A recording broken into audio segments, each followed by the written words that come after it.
کہ کیا اس رات میں کوئی خاص عبادتیں ہیں؟ السلام علیکم ورحمۃ اللہ وبرکاتہ۔ اللہ کی ذات سے امید ہے کہ آپ حضرات خیر و عافیت سے ہوں گے انشاءاللہ۔ اللہ پاک ہمیشہ خوش رکھے، اللہ پاک ہمارے سیکھنے سکھانے کو قبول فرمائے۔ رمضان کورس سے متعلق باتیں چل رہی تھیں۔ اس سے پہلے جو میں نے سبق آپ کو پڑھایا، جو اس سے پہلے والا جو ویڈیو تھا، اس میں نے آپ کو لیلۃ الجائزہ کی اہمیت بتائی، یعنی چاند رات کا دوسرا نام کیا ہے؟ لیلۃ الجائزہ۔ اس اہمیت کو دیکھتے ہوئے میں نے یہ سوچا کہ یہ وہ کام بتا دیں جو لیلۃ الجائزہ میں ہمیں کرنے ہیں۔ بہت سے لوگ کنفیوز رہتے ہیں اور پوچھتے بھی ہیں کہ کیا اس رات میں کوئی خاص عبادتیں ہیں؟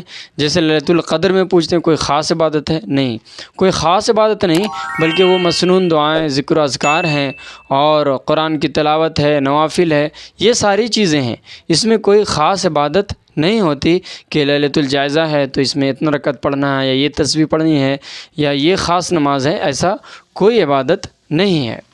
لیکن وہ کام ہم لوگ دیکھ لیتے ہیں آج لیلۃ الجائزہ میں کیے جانے والے جو ہیں، یعنی عام دنوں میں بھی کیا جاتا ہے۔ تو چلیے اس کو دیکھتے ہیں۔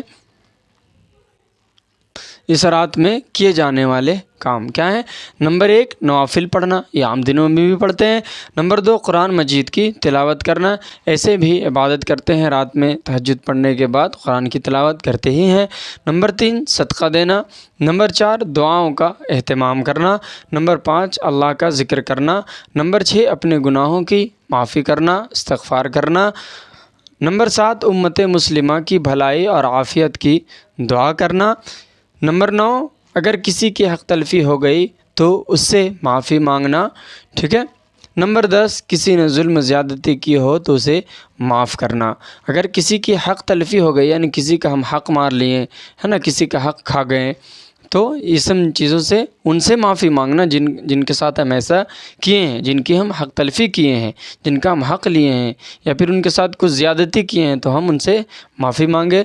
نمبر 10، کسی نے ظلم زیادتی کی ہو تو اسے معاف کرنا، یعنی ہم پر بھی اگر کوئی کیا ہو ظلم زیادتی تو اسے معاف کرنا۔ فائدہ میں دیکھ لیں کیا ہے۔ معتکفین اگر اس رات اپنے گھر کو جانے کے بجائے مسجد ہی میں عبادت سر انجام دیں تو ان کے لیے زیادہ بہتر ہے۔